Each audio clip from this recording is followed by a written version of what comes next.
Good morning and welcome back to Market Makers and Risk Takers here on ABQ.FM. I'm your host, Lainey Savante Quirk, along with Aaron Henry Diaz. And we are here with Tigo Venturi of the Venturi team of realtors with Keller Williams. Good morning. Good morning, Lainey. And Aaron, thanks again for having me. It's so great. You know, I did this show for like a year by myself or with Tracy, and having you guys here has just been excellent. It's great because we can have some really interesting conversations. So thank you. We enjoy it. Yeah, good. Yeah. No, it's a great thing you guys do, the Saturday morning thing, and of course the afternoon show. Aaron Henry, you guys are awesome. That 20 minutes of news at 5 o'clock. That's great. That's my update for the day. You know, it's like, oh, okay, now the roundup. The roundup, the 20. What do you call it? It's the fastest 20 minutes in news. The roundup, 5:05. And I love your guys' little commentary that you throw in there every once in a while too. Just a little color. Just a little, yeah. Anyway, so I have a special guest today. We're going to talk about home values. I think this can be a show that you can rack as one that, you know, if you're curious about how home values are determined, how to get the most for your home, what do appraisers do, you know, what is an online valuation tool? There's a thing on Zillow called Estimates. We're going to talk all about that. But I have a special guest, and it's Bonsall Henry, who is an appraiser here in Albuquerque. Been an appraiser for... a very long time. Yeah. It's not our first rodeo. Yeah. I started this in the mid-'80s. Got it. So, you know, we all hear about appraisers and, you know, their role in the purchase process. And I think it's somewhat misunderstood. Would you agree with that, Bonsall? Very much so. Yeah. And what your job is in the, let's say, the purchase process or the refinance process. Absolutely. We're a small cog in the wheel, but we become one of those very timely, painful cogs occasionally. Yeah, it can be one of the broken cogs or one of the cogs that make it move faster, I guess. It just depends. And but yes, it is an important part. And you're kind of out of sight, out of mind to a certain extent because, you know, in the purchase process, we just end up with a report from an appraiser. Mm-hmm. And then that's how most of the time it is. I mean, we typically call ourselves cave dwellers. Okay, so let's get right to this. Bonsall, do you want to put out your number if somebody wants to talk to you, get information, get an appraisal? Website? Sure, if they want to. No website. I'm not techie enough for that. Okay. But my phone number is here in Albuquerque, 505-292-1245, and the company is simply Residential Appraisals. Perfect. Okay. And you're involved at the board here as well. I know you and I serve on a board together there regarding the MLS, and you know, appreciate that as well because we need, as a real estate community, people like you involved. So I appreciate that. Yeah, I've sat on the board now, the Southwest MLS Multiple Listing Service, for 13 years now. Wow. I just want to welcome you to the show. Just as a layman, a regular homeowner, I always was, when it comes time for the appraiser, it's always a little bit of a scary sort of, the appraiser's coming, get everything ready. But it's such an essential part. But you're saying it's just one part of it. It's just the natural flow. But I think there's got to be a little bit of a change in the mindset for people because I think there's a little fear going on, and there shouldn't be. There shouldn't be any fear about the appraisal process. Of course, it is a bit of a mystery because we just kind of show up and say, let me look in your cabinets and your closets and look everywhere, and I'm going to determine whether the value is the fate is in your hand. If you're worthy, yes. Are you worthy? Also, real quickly, I mean, there's here in New Mexico, I also know you've been doing it for years, but in New Mexico, I don't think you actually have to be licensed. Is that true? And actually, in all states in the country, you have to be licensed at some level. Is there a stringent regulatory arm when it deals with appraisers here in New Mexico? Yes. Let me chime in there, especially after 2008, let's say. Well, so that changed. Yeah. Well, some of the things changed, but the licensing has been in place now since about 1992, when we had the first really big crash, the S&L crash. Oh, yeah. And that's when they first started certifying appraisers. And as I said, I started in the 80s, so I was here pre-licensing. But we are actually federally regulated. Okay. We fall highly under banking laws, et cetera. Yeah, and I don't want to get into all the minutia of the rules and stuff, but things did drastically change for you and your industry in, let's say, 2008, 2009, right? They basically cut off our ability to communicate in 2008. Yeah, it's been, and we don't want to get into that detail, but it's been interesting for appraisers. So let's back up here. Let me ask you, as an appraiser, how do you determine the value of a home? And let me establish one thing. You don't, as the appraiser, establish value, correct? Correct. And is that fair to say? Yes, we report market value. Thank you. So that's, I think, a myth that's out there that everybody thinks, oh, the appraiser is going to tell me what my home is worth. And that's not necessarily the case, correct? Correct. The way I put it, and you agree with me or not, Bonsall, is the appraiser's job is to determine if the bank is making a safe loan. In essence, that's true, yes. I mean, because the banks are going to loan based on the appraised value, not necessarily what people are willing to pay for the property. Correct, and those are two different things. Correct. Sure. So just a real quick snapshot, how does an appraiser determine what a home is worth? Well, the first thing, we're in what we call a square foot driven market. So the square footage is going to come into play, and then your neighborhood, and then, of course, the condition of your property. That's essential. So you always want to be looking at having the best condition of the property that you can have, because we do notice that upgrades, updates, and then the amenities, the garages, the bathrooms, that sort of thing come into play. Yeah, and, there's something that I think people get confused about. The appreciation of a property isn't necessarily the building. Buildings actually depreciate, correct? Correct. And so it goes back to that old location thing, right? That's a big factor. And so obviously the exact same house built, let's say, somewhere in high desert is going to be very different value than a home built in, I don't want to pick on any neighborhood, but let's just say Ventana Ranch, just because they're very much different parts of town. Yeah, absolute extremes, and that's totally the case. And of course a custom house versus what we call a production house, your tract builders. Yeah, that all plays into it also. Of course, I've read many appraisal reports, and there's 50, 100 different things that you guys have to document. At least. Yeah. And what are the big ones? You said square footage. What other types of things are you looking at compared to other homes? We'll talk about comparables in a moment. Okay, sure. I mean, the things we really start to look at, of course, is, like I said, the square footage, the location, the neighborhood comes into play, the number of garages. A big factor, of course, is the number of bathrooms. The bedrooms play a little bit, but mostly that's handled within the square footage. Sure. And then landscaping. And this is one that I get in debates with other realtors with, actually, is a 3-bedroom house versus a 4-bedroom house if it's the exact same square foot and everything is the same. I usually just tell people, it's the same. There's not a value difference. I mean, you'll see that a lot of builders will build the same square footage with either 3, 4, or 5 bedrooms. Well, it's still the same square footage. So, right, and some people want bigger bedrooms, and some people want more bedrooms, even though they're smaller. So absolutely, it's kind of a trade-off. Let's talk about comparables. Obviously, we talk in our industry, we call them comps, right? I mean, we all talk about comps and all kinds of things, but that is really where you go to determine what the market value of a property is, correct? Yes. And how do you do that? Very carefully, right? I know. Yes. Especially when we talk about places like the North Valley, or maybe, there's some certain parts of town that's pretty tough. Absolutely. If you're in somewhere like Ventana Ranch that you brought up, it tends to be a lot easier, because one of the first things the appraiser is going to do, of course, is we're going to run it close to the square footage. In Ventana Ranch, you can try to stay with the same builder, which means you get a similar quality across all your comparable selections. We're going to try to stick with a similar age, a similar style. If we can stick with all one-stories, we'll do that and compare one story to one story. If you can't, we'll look at 2 stories and find if there's a value difference. Sure.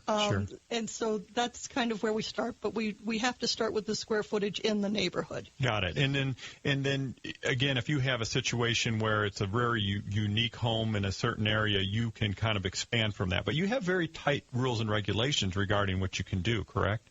Technically. Yeah. But almost everything appraisers deal with is guidelines, not hard, fast rules. Got it. So, I mean, you can always write around an issue like you said, the North Valley. Yeah.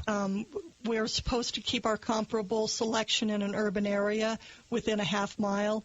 In the North Valley, that can't happen. Yeah, it's almost impossible. Absolutely. And so, and let me just say, as a realtor, we basically do the same thing, and we do what we call the CMA, the comparative or competitive market analysis. I've heard it called both things.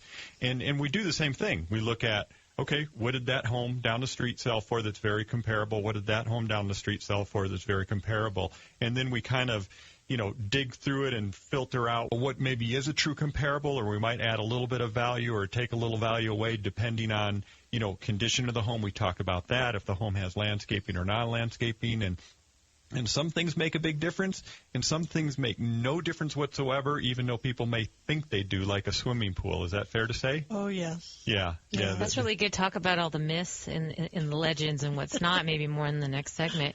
So just before we head out here on this first break, let's go ahead and give our call numbers out and website and contact info. Sure. If you want to talk with us, it's Atigo Venturi with the Venturi team of Keller Williams Realty. And our website is welcomehomeabq.com. Our team line is 933-6881, and that's our kind of realtor on duty line. So 933-6881. There should be somebody there to help you out anytime, even on Saturday and even on Sunday, and even at 7:00 at night we get those calls. So. We're talking real estate here with Tigo Venturi, and you are listening to 95.9 FM and 1600 AM Kiva. We'll be right back with so much more on abq.fm.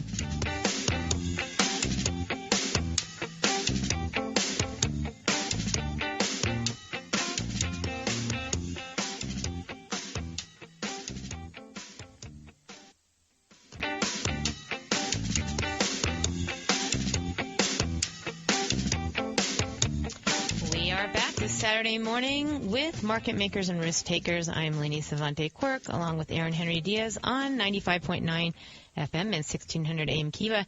If you haven't downloaded our app yet, abq.fm, you should give it a shout. Check it out. Heck yeah. This is Tigo Venturi. And I know I didn't get to introduce it. That's Tigo. That's Tigo. Yeah. Well, that thing's awesome. I think it's the future of radio. I mean, and you guys, Eddie and I'm sorry, I forget his name. Mr. Gavatsky. Yeah, there you go. The great one. The CEO, yeah. Gavatsky. Yeah. That thing's cool. It really is. It's abq.fm, and you guys just added a bunch of stations on the online, right? Tigo's a fan. 12 music stations. We have the Bloomberg Network, Fox News, and of course our listeners can listen to our Saturday lineup on our abq.fm app every week. Exactly. Yeah, see, she's going to download it, aren't you? I'm going to download it as soon as we're done. abq.fm. Here, I'll show it to you now. Okay, we'll do it Excellent. later.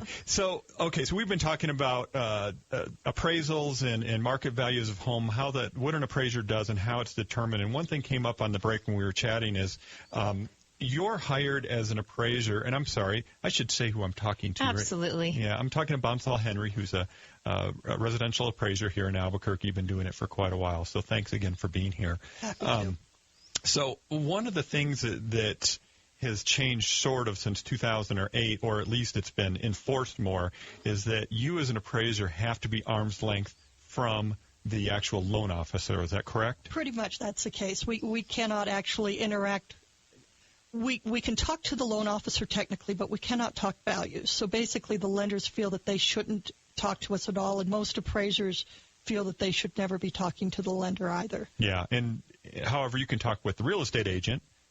To a degree. To a degree. Again, you can't talk values, and I understand that. Right. If you have a copy of my appraisal report and want to ask questions on it, I'll be referring you back to your lender. I see.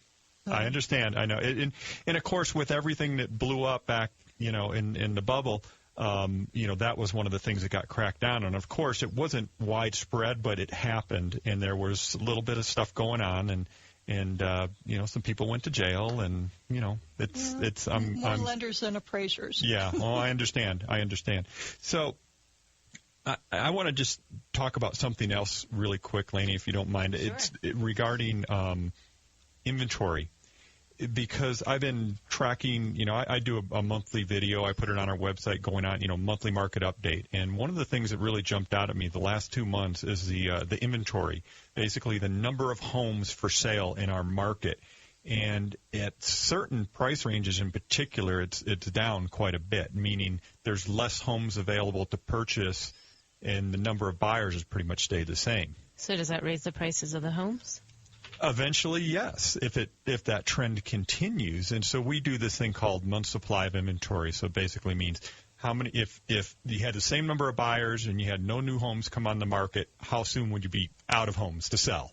And so, and you guys have heard the term buyer's market, seller market, right? Mm-hmm. Yes. Okay, so, generally 6 months is kind of the middle. That's kind of, it's neither nor. Well, if you look in Albuquerque, we've dropped down below right around 5 months supply for our entire market. I mean, there was a point there where we were, 18 months Bonsall, 20 months? Yeah. I mean, it was tough. But in the $200,000 and under price range, we are at 3.5 months supply. And one thing that I found really fascinating about that is the average days on market has increased a little bit, which means to me that some of those homes that were just sitting there not selling because of whatever issue are starting to sell too. So I don't know. This I may be just putting. Is that seasonal as well? I mean, I know it's a busy season for the whole industry right now. Usually this time of year is when you have the most supply. Right. And, so I don't know. Something to see. Yeah. Something to see. Now, let me just add to that if you look at the 400 and above, it jumps up to 11 months supply.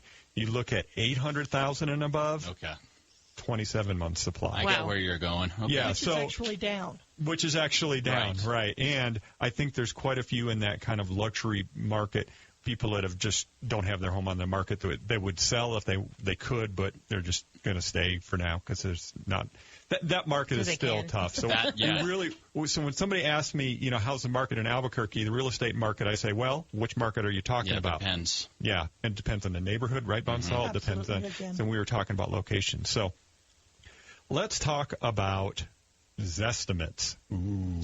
Say that again? Zestimates. Have you ever heard that, guys? I haven't. Okay, I haven't. good. What is this? So, big national website, Zillow.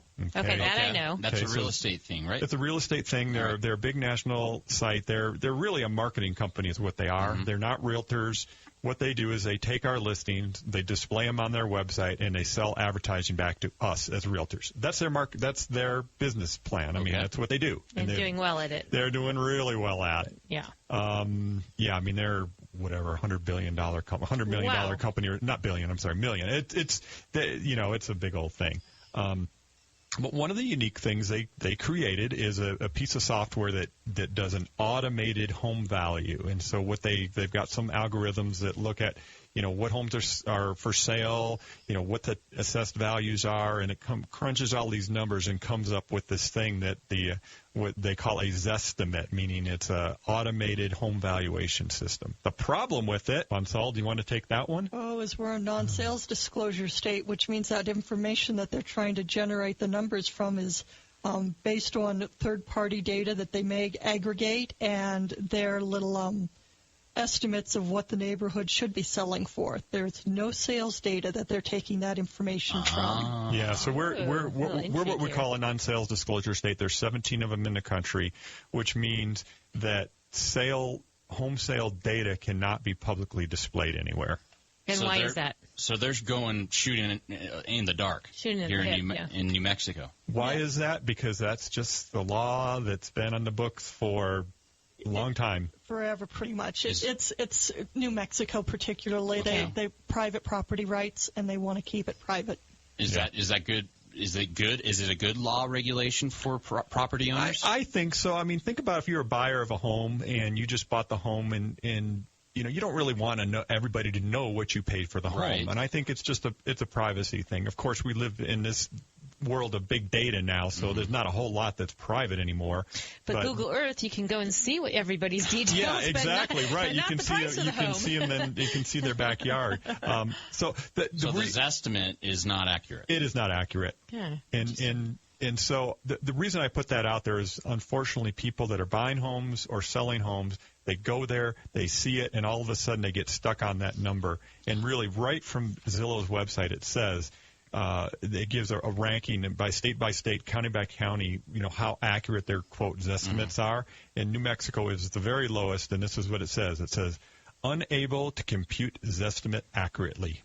That's for all of New Mexico. So, and there's probably 100,000, whatever, more of these online auto estimate systems, and there's going to be out there forever. But really, the way you determine value is a professional. A professional, and they can find that at welcomehomeabq.com. That's right. Or you can, and some people will, right, Bonsall, hire an appraiser up front before they put their home on the market, correct? Sometimes. Yeah. It's expensive. I mean, it's not something I typically recommend because we're going to charge you, and that appraisal we do is then good for no other purpose except to provide you a number on a day. Yeah. If you're just tuning in here, we're listening to 95.9 FM and 1600 AM Kiva and talking to Tico Venturi from the Venturi team of realtors at Keller Williams. And so I wanted to just get into real quick.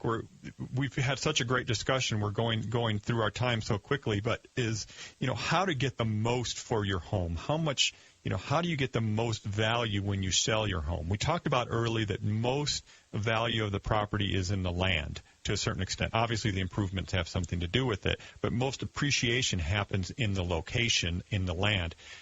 But when you get a home ready and you're ready to sell it, you need to do that mind shift, and we've talked about this before, that now it's a product, and now you need to market that product.